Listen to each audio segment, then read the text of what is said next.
Le deuxième fléau, le deuxième gouffre à énergie vitale, n'est autre que le fait d'être en présence des pubs en tout genre.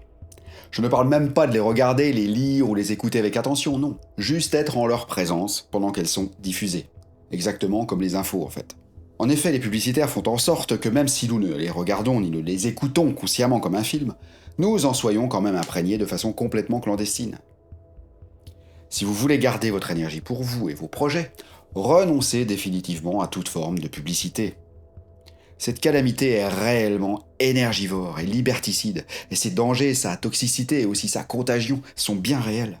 En effet, la publicité est une forme de sida. Elle attaque votre jugement comme le VIH empêche vos globules blancs de faire leur travail en vous défendant contre les agressions. C'est pareil.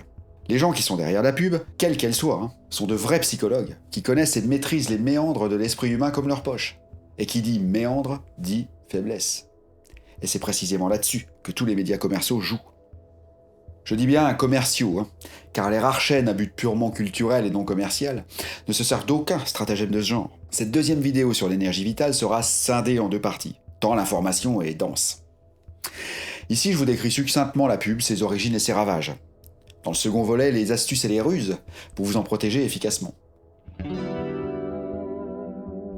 Il vient du latin publicitas, qui signifie état de ce qui est public. Le vocabulaire juridique l'utilise encore dans son acception originelle, à savoir rendre public quelque chose, comme les créations d'entreprises au journal officiel.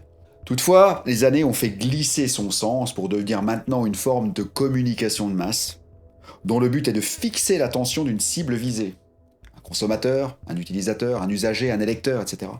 Afin de l'inciter à adopter un comportement souhaité. Achat d'un produit, élection d'une personnalité politique, incitation à l'économie d'énergie, etc. Ce qui à la fois me fascine et me consterne dans cette institution, c'est que les autres, donc les marques, par le truchement des publicitaires qu'ils paient grassement pour leur pondre des annonces efficaces, utilisent les pouvoirs de notre subconscient à leur avantage. Ils ne font qu'appliquer les techniques universelles propres à l'homme, telles que chacun d'entre nous devrait les utiliser pour lui-même et uniquement pour lui-même. C'est ce qu'on appelle communément l'autosuggestion. Eh bien, c'est une technique permettant d'imprimer dans le subconscient des masses un message bien précis, à l'insu de leur conscience, évidemment, afin qu'elles soient littéralement programmées et agissent comme des robots. C'est monstrueusement efficace, tellement efficace que les publicitaires sont payés à prix d'or, tout comme les médias qui les diffusent. Le simple citoyen ne se rend pas compte du prix payé par les marques à la fois aux boîtes de com, qui fabriquent les spots publicitaires, mais aussi aux médias. Ce sont des sommes absolument colossales, et à juste titre. Car ces messages parviennent vraiment à programmer tous ceux qui ne décident pas volontairement d'y renoncer. De façon à ce qu'ils dépensent leur argent pile poil où les marques ou autres l'auront décidé. Comme je le disais si avant, ces messages s'adressent principalement aux masses, c'est-à-dire aux catégories sociales les plus modestes, ainsi que la majeure partie de la classe moyenne, c'est-à-dire 80% de la population française. Vous allez me dire, mais comment font-ils car ces classes, les pauvres, n'ont pas beaucoup d'argent? Et ils vous rétorqueront, non c'est vrai, mais il y a beaucoup de pauvres. Ce ne sont pas les fortunes des riches qui engraissent les marques ou même l'État, mais bien le maigre salaire des pauvres multiplié par millions. Ces roublards ne misent que là-dessus d'ailleurs. C'est la raison pour laquelle on fout la paix aux riches en les laissant s'engraisser à l'abri de l'impôt pour deux raisons. Petit A, parce que ces riches souvent emploient des milliers et des milliers de gens, ces mêmes classes aux revenus modestes, et les gouvernements savent bien que leur foutre la paix est, en général, la plus sûre garantie de garder ces mêmes travailleurs sur le territoire national en empêchant les patrons de délocaliser, par exemple, afin qu'ils consomment sur place, et donc alimentent la filière que j'explique ici. Petit B, car quel que soit l'impôt payé par ces rares riches, ce sera une goutte d'eau dans la mer dans les caisses de l'État, comparé aux quelques piécettes soutirées à chaque famille pauvre ou moyenne. La quantité ici bat à plat de couture la qualité, si j'ose dire. Le rôle de l'impôt des riches dans un budget d'État est plus symbolique que véritablement utile. Voici ce que disait Patrick Lelay, le directeur de TF1 en 2004. Il y a beaucoup de façons de parler de la télévision. Mais dans une perspective business, soyons réalistes. À la base, le métier de TF1, c'est d'aider Coca-Cola, par exemple, à vendre son produit. Or, pour qu'un message publicitaire soit perçu, il faut que le cerveau du téléspectateur soit disponible. Nos émissions ont pour vocation de le rendre disponible, c'est-à-dire de le divertir, de le détendre, pour le préparer entre deux messages. Ce que nous vendons à Coca-Cola, c'est du temps de cerveau humain disponible. Rien n'est plus difficile que d'obtenir cette disponibilité. C'est là que se trouve le changement permanent. Il faut chercher en permanence les programmes qui marchent, suivre les modes, surfer sur les tendances, dans un contexte où l'information s'accélère, se multiplie et se banalise. Fermez les guillemets. Et Barnum, l'inventeur du cirque, qui juste après inventa la pub, la réclame, comme on disait à l'époque, aurait pondu cette célèbre maxime « à chaque minute naît une poire ». Vous voyez que la considération pour votre condition, quoi qu'on nous fasse croire, est nulle, voire carrément négative. Nous avons une chance incroyable en France tout de même d'avoir le CSA, fort conscient de ce fléau, lequel a contraint toute coupure publicitaire, notamment à la télé, d'être précédé d'un écran vierge de quelques secondes annonçant la dite pub. Je dis pour l'instant, car au train où vont les choses, il serait pas impossible que ce soit supprimé aussi, mais enfin bref. Donc vous avez la possibilité, dès l'apparition de cet écran d'information, de bondir sur la télécommande pour couper le son et détourner complètement votre attention de la télé. Je dis que nous avons une chance incroyable, car dans d'autres pays, comme le Royaume-Uni, les Pays-Bas, les États-Unis évidemment, aucun écran de ce type n'est imposé. C'est-à-dire qu'en plein film, au moment où l'héroïne en larmes décroche le téléphone pour entendre le ravisseur de son enfant lui dicter ses conditions, avant que le scélérat n'ait eu le temps de dire un seul mot, paf! Une pub avec une marque de couche-culotte. De cette façon, votre conscient étant totalement endormi, hypnotisé en pleine identification au bord des larmes avec la pauvre femme du film, le nom de la marque se grave tout de suite dans votre subconscient, et à moins que vous n'en effaciez la teneur avec Ho'oponopono par exemple, l'info est gravée de façon indélébile, et vous êtes littéralement programmé pour acheter ces couches-culottes à votre bébé. Alors peut-être pas la première fois, je vous l'accorde, mais si ça arrive 10, 20, 30 fois par jour, chaque jour que Dieu fait, votre subconscient finira par accepter que c'est la seule marque à acheter, et tôt ou tard, vous l'achèterez. Multipliez ce phénomène par des millions et des millions de gens, et faites le calcul. La pub, ça me fait penser au phénomène d'éblouissement. Lorsque vous êtes dans une pièce sombre depuis quelque temps, le cerveau considère que c'est votre nouvel environnement. Donc il dilate la pupille, pour faire passer le plus de lumière possible, afin d'être le plus à l'aise possible dans le dit environnement. Mais là, si quelqu'un allume la lumière d'un coup, à votre insu, votre pupille n'aura pas le temps de se rétracter, et votre œil sera littéralement inondé de lumière, et ceci pendant quelques minutes encore après. Et c'est ce qui crée ce désagrément, cette douleur même, puis cette dangerosité, notamment en voiture, avec l'abruti qui met ses feux de route avant d'avoir fini de vous croiser, vous savez. On a envie de faire demi-tour et de lui tordre le cou à cet emplâtré. Bon, je pense que tous ceux qui ont leur permis me comprennent. Eh bien, chaque fois que vous prenez une pub en pleine face, ça a autant d'impact, voire plus, car c'est des dizaines de fois par jour, sur votre bien-être et énergie vitale, que sur la route où vous vous faites éblouir. Donc tout est dit. En gros, tout ce que vous regardez ou écoutez sur un média commercial a pour seule vocation de vous préparer à recevoir l'ordre inconscient donné par les messages publicitaires qui suivront pour vous faire agir exactement comme leurs auteurs l'auront décidé. En aucun cas, ces programmes n'ont vocation à vous instruire, à vous apporter quelque chose. Aucun. Ils se foutent pas mal de vous. Ce qui les intéresse, c'est de vider votre porte-monnaie, point barre. On peut le constater en comparant les programmes ne serait-ce que d'une année sur l'autre. Chaque année, ils sont 2 fois plus débiles que l'année précédente. Les médias ne reculent devant rien, n'ont aucune éthique, aucune morale, aucune vocation humaniste ni culturelle.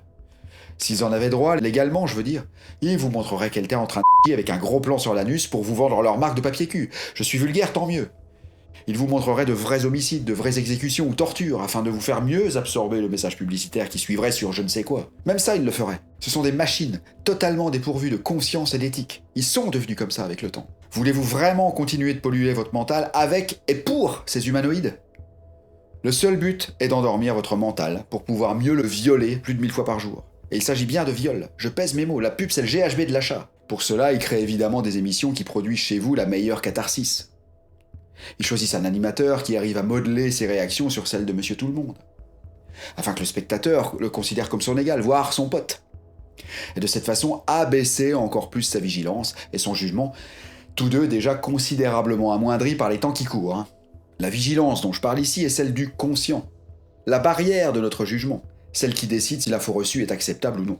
J'en ai parlé en long et en large dans ma liste de lecture sur cette magnifique technique hawaïenne qui s'appelle Ho'oponopono, et plus précisément sur le conscient, le subconscient et le supraconscient. Si votre conscience est anesthésiée à cause d'un programme particulièrement poignant ou une proximité amicale savamment simulée et performée par des animateurs triés sur le volet, le message publicitaire qui viendra juste après ira directement se graver dans votre subconscient et pouf, ça y est, 1 point et quelques euros pour eux. Et ça, multiplié par les millions de personnes qui s'en abreuvent chaque jour et chaque nuit, je vous laisse à votre bon sens. Le conscient, la barrière naturelle de votre raison à ce genre de suggestion, est totalement endormi, anesthésié. Vous absorbez le message publicitaire dans son intégralité, le subconscient l'accepte comme vrai, et vous vous retrouvez le lendemain à passer à la caisse avec un caddie rempli aux 2/3 d'objets que vous n'avez même pas conscience d'avoir pris en rayon. La publicité est une véritable agression désormais. Nous sommes littéralement assaillis de publicité en tout genre, où que nous allions. Et il est impératif, voire vital, de s'en protéger, tout comme on se protège de la pluie avec un parapluie. Ça n'empêche pas la pluie de tomber, certes, mais elle ne me mouille pas moi. Moi, et rien que moi. C'est sur cela qu'il faut insister. Il faut que vous vous considériez comme la personne la plus importante au monde désormais. Que vous passiez avant tout le monde, notamment en ce qui a trait à l'énergie vitale et à sa sauvegarde sacrée. Car les gouffres à énergie vitale sont en vous et rien qu'en vous, et que vous ne pouvez agir que sur ces gouffres à vous. Vous ne pouvez en aucun cas agir sur ceux des autres, sauf peut-être sur votre famille, en bannissant toute forme de télé à la maison, en la vendant carrément par exemple. Car même pour les enfants, les publicitaires élaborent des pubs. Eh oui, dans leurs émissions aussi. Et le lendemain, au supermarché, ils vous font une crise jusqu'à ce que vous achetiez le produit qui a été imprimé la veille dans leur petit subconscient, encore plus spongieux que le vôtre. Il faut vous affairer à vous soustraire, ainsi que ceux qui sont sous votre autorité, de toute forme de pub. Dans la mesure du possible. Car malheureusement, à moins d'habiter sur la Lune, notre vie en société ne nous permet pas de s'en isoler complètement. Rien qu'une affiche bien implantée au feu rouge, ou le sigle de la marque du blouson du mec qui est devant vous dans le métro, nous en sommes continuellement assaillis. Ce que je vous propose dans le second volet de cette vidéo est de vous isoler de tout ce qui est principalement auditif, visuel animé, c'est-à-dire la télé, l'internet, etc. Pour ce qui est du visuel statique, les affiches, les logos, les marques, etc., on ne peut pas trop faire grand-chose, si ce n'est détourner franchement son attention lorsqu'on tombe dessus. Et même là, sitôt vu, sitôt cru pour l'inconscient, malheureusement. Donc le mal est fait. Après, le seul recours est de nettoyer tout ça avec Opolopolo, ce qui permet de faire un ménage considérable au niveau, entre autres, des immondices véhiculés par les médias. D'où l'importance du nettoyage incessant, comme expliqué ici. Donc comme je vous disais au début de cette vidéo, les publicitaires vous dépossèdent de votre pouvoir à leur avantage. Pour ceux qui me connaissent, vous savez que je vous encourage dans toutes mes vidéos, mes audits sur Skype, ainsi que mes réponses à vos commentaires, à reprendre votre pouvoir, de devenir suffisamment autonome pour vous faire la vie la plus authentique et agréable qui soit. Donc j'abonderai à nouveau dans ce sens ici, en vous disant que la première façon de retrouver le pouvoir est de le reprendre à l'autre. Un peu comme un père reprendrait les clés de la voiture qu'il a offerte à son fils, car celui-ci conduit comme un cinglé et met sa vie en danger. Ici, c'est exactement la même chose. Reprenez les clés de votre subconscient en renonçant purement et simplement à toute forme de publicité. Je vous exhorte ici à renoncer et non pas à résister. Prenez l'engagement que vous allez vous protéger le plus totalement possible et définitivement de ce poison, tout comme il est inenvisageable que vous décidiez volontairement de sortir sous une affaire sans parapluie. Dans cet exemple, vous ne résistez pas à la pluie. Vous savez bien que ça sert à rien. Vous avez juste pris l'engagement de vous faire mouiller le moins possible. Avant de conclure cette vidéo, je vais vous raconter une anecdote personnelle. Je sais que vous êtes friands de ça en général. Ayant découvert très tôt la perniciosité de ce fléau publicitaire, à l'époque où j'habitais encore chez mes parents, et devais donc suivre leurs règles, je me plaignais régulièrement du fait de devoir prendre nos repas devant la télé et sa pollution. Mon père me répondait souvent « Oh mais tu sais, moi les pubs, ça m'atteint pas, j'ai beau les entendre, c'est pas parce qu'un tel me dira d'acheter sa soupe que je l'achèterai, bien au contraire. » Là-dessus, je tentais à maintes reprises de lui expliquer ce que je dénonce ici, mais rien n'y faisait. Il s'en croyait bel et bien immunisé et n'envisageait même pas que nous puissions manger la télé éteinte. Bref, les années passèrent, et une fois dans mon propre appartement, j'avais l'habitude d'aller déjeuner chez eux le dimanche à midi. Et à l'époque, en été, j'aimais bien passer de temps en temps sur une brocante de village avant d'aller chez eux. Sur une de ces brocantes, je tombais sur un beau cadre miroir d'une célèbre marque de vin cuit pour l'apéritif. Je me suis dit, tiens, ça leur fera plaisir. J'achetais donc le miroir. Une fois arrivé, je leur offre et ils le mettent tout de suite au mur en me remerciant chaudement. C'est tout. La semaine se passe, et le dimanche suivant, je reviens déjeuner chez eux comme d'habitude. Et devinez ce qu'ils me servent en apéro? Eh ouais, la fameuse marque. Alors que je vous donne ma parole d'honneur que depuis ma naissance, jamais je n'avais vu cette marque dans le bar. Donc j'en fis part à mon père et tentai à nouveau de lui prouver que l'impact de la pub sur le subconscient des gens, même aguerris comme il prétendait l'être, était bel et bien réel. Il ne voulut même pas l'admettre, bien qu'il démontrât une irritation palpable quant au fait que je puisse le piéger de la sorte. En fait, ce qui s'est passé ici, c'est quoi? 3 phases. Premièrement, le côté inattendu. Ils n'ambitionnaient pas de recevoir un cadeau de ma part au moment où ils étaient le mieux disposés affectivement, car ils attendaient leur fils. Deuxièmement, l'affectif. C'est moi qui leur ai offert le miroir. Troisièmement, la répétition. Il voyait ce cadre au mur 100 fois par jour. Voilà. À ce propos, vous avez pu constater que je me suis beaucoup, même peut-être trop, répété. J'ai employé la même technique que ces marchands de soupe pour mieux vous permettre de vous en dissocier. Donc pour commencer à reprendre votre pouvoir, je vous donne rendez-vous à la seconde partie de cette vidéo sur la pub, qui elle-même en est la deuxième de ma liste sur l'énergie vitale. En vous montrant les moyens les plus sûrs testés sur moi pendant des années pour vous en protéger et y renoncer définitivement, vous allez voir qu'à l'instar des infos, c'est facile. Et ça peut même devenir un jeu de cache-cache avec le monstre, si j'ose dire. Un jeu où l'on gagne le plus beau prix de tous les jeux organisés à travers les âges et dans le monde entier. Votre pouvoir personnel et votre paix intérieure. Alors à tout de suite pour savoir comment déjouer les plans de ces vautours et enterrer à votre tour ces fossoyeurs à énergie vitale.